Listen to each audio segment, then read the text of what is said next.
So you gave us a stack of sources that promise something pretty radical. A kind of shortcut, really. A shortcut to attracting what you desire. Yes, and this isn't just about, wishing for things. This is a deep dive into what's called the law of mind, specifically through the teachings of Genevieve Behrend. Who was the only student of this really influential thinker, Judge Thomas T. Troward. So the mission here is to uncover what the source calls the apparently mysterious secret. I love that phrasing. It's very grand. The secret by which the dull metal of life is transmuted into precious mintage. It's a huge promise, but it's all rooted in a very, very old idea. Which is that central concept, the absolute bedrock of this whole thing.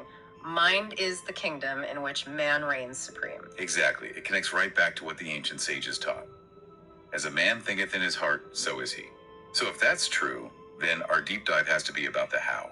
How do you actually do that? How do you think in your heart, so to speak, so that all this good stuff just blossoms? Okay, let's unpack this. If we're really supreme in the kingdom of our mind, we need to understand the engine, the creative engine. Troward says, thought is the only action of the mind. Which sounds so simple, but the implications are massive. It basically means that every single sustained thought you hold, A habitual thought. yeah, it creates this kind of invisible nucleus. Wow. And that nucleus then attracts its exact physical correspondence out there in the world. That's the mechanism. So the quality of your thought matters way more than the quantity of, say, physical effort. Absolutely. And to get the quality right, we have to define a couple of terms that Troward uses a bit differently. Belief and faith. Belief and faith. Let's start with belief. For most of us, belief is just, agreeing with an idea. Yeah, I believe that's true. Exactly. But here, belief is the active creative quality of the thought itself.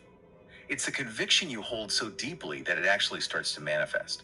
So for instance, if you believe your body is just frail. That you're always subject to getting sick? Right. The source suggests that belief, that deep down conviction, it becomes a creative power.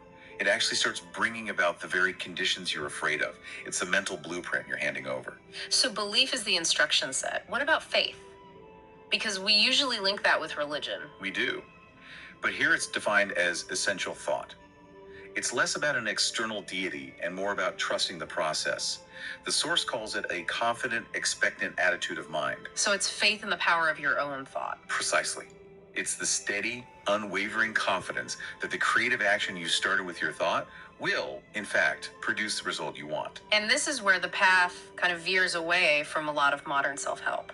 Because if thought is so powerful, our instinct is to just use willpower, to grind and force our desires into being. And Troward says that's exactly the wrong way to go about it. Why? Because the will, according to the sage, is not creative. It's not a compelling force.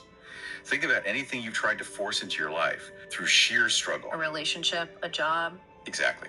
Yeah. The sources say that anything forced by just the will, it lacks vitality. It doesn't have a true foundation. And the second you relax that strained energy, poof, it's gone. But wait, effort is still important, right? If I want a new career, I can't just sit here. I have to will myself to study. Well, effort is key. But the will's job is misunderstood. It's not the architect building the blueprint. It's the stabilizer. It's the stabilizer. The true creative power is your imagination, what you visualize and feel. The will's only job is to hold your mind, your imagination, centered on that vision. Like a security guard. That's a great analogy. The source uses the image of a tool holder in a power lathe. The holder doesn't do the cutting.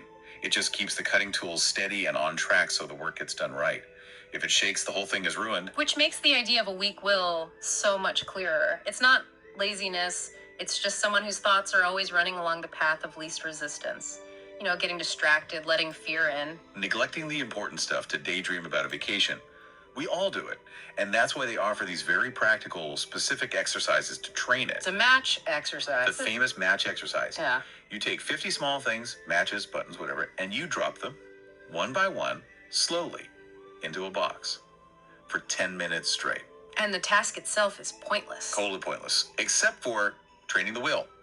And while you're doing it, you have to feel content, satisfied, and repeat, I will to will. And then you have to check in with yourself afterward. Critically, you have to log in a notebook. Was my mind centered, or was I thinking about work? That's how you build the mental muscle, that calm determination. Okay, so this shifts the focus from straining outward to stabilizing inward. Now let's zoom out a bit to the bigger system this mind operates in. The sage talks about a universal life filling all of space. Yes, and that it expresses intelligence in varying degrees. So there's a kind of hierarchy. A hierarchy, yeah. Yeah. Lowest in something like clay, then higher in plants, which show intelligence through beauty and form, and then highest in man. Who has initiative and selection? The power to choose. And your place in all this. You are a part of it, like a drop of water is a part of the ocean. The source says the greater your true intelligence, which means self-education, not just book learning, the more easily you can call on that higher creative energy. You're not a victim of the universe. Not at all. Adverse conditions are just the result of using a lower degree of your intelligence or just misunderstanding how the system works. You brought up this great analogy to illustrate why we fail so often. The light switch in a dark room. Right. Imagine you're in a dark room, stubbing your toe, getting frustrated, and you just give up. You blame the darkness or whoever designed the room. That's what most of us do. That's what we do. But success finding that switch, it only comes from persistent, confident effort, from the simple decision not to give up. So it's that confident persistence that sort of awakens the intelligent power within you that guides your hand to the switch. And failure comes when we get discouraged and just start pointing fingers, blaming circumstances, blaming other people. We don't realize the root cause, the lack of light, is within our own mental state. This interaction between the inner and outer, it brings us to the law of reciprocity. What's a relationship between my individual mind and this universal parent mind? The analogy they use is a branch on a tree. Your mind is a specific expression of the universal mind, and you're always drawing life and sustenance from the parent trunk. That flow never stops. Okay, so for you listening, if you're facing a real problem, like a big financial struggle, how do you apply that? By recognizing that connection gives you control. You overcome the problem, not by fighting it, but by reversing the originating cause. Which is always my own thought about it. It's always your own adverse thought. It's that beautiful dirty water analogy. Right, if you have a glass of dirty water, you don't try to skip out the dirt. No, that's just wasted effort. That's that strained willpower again. Instead, you just place the glass under a tap and pour in a steady stream of clean water. The clean water being the positive thought, the affirmation of supply. Exactly. And eventually, all the dirty water just gets flushed out. You crowd out the negative with the positive. So if the will is the stabilizer and our thoughts are the blueprint, we have to talk about the actual mechanism, the part that translates the blueprint into reality, the subjective mind. Right. The subjective mind is this highly impressionable, unformed power. Think of it like a universal 3D printer for reality. Okay.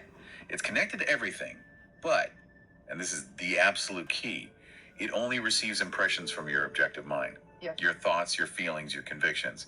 It never gets its info from material things directly. Wait, hold on. If it only gets thought and feeling, that means if I want a house or a car, I can't just fixate on the physical thing itself. And that's the big mistake most visualization teaches. Wow. The crucial method, according to Behrend and Troward, is to get into the spirit of your desire.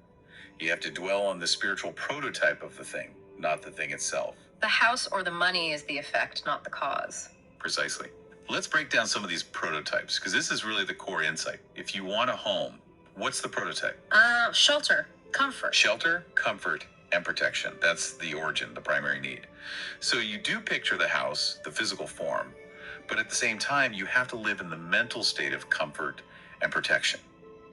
If you're visualizing a mansion while feeling panicked about paying for it, The panic is the stronger prototype. the panic is what gets printed. That's a huge distinction.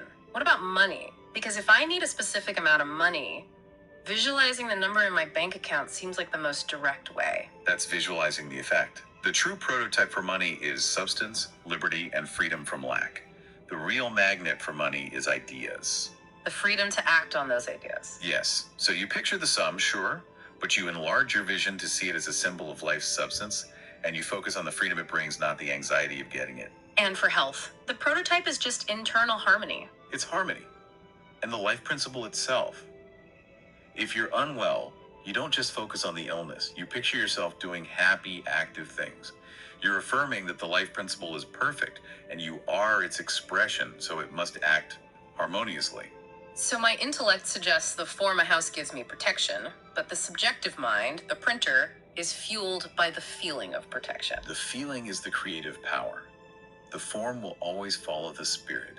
The visualization combined with the feeling That's the seed you plant. Okay, for our last section, let's get really practical. The sources give these hourly helps for when your mind just gets knocked off balance, specific antidotes.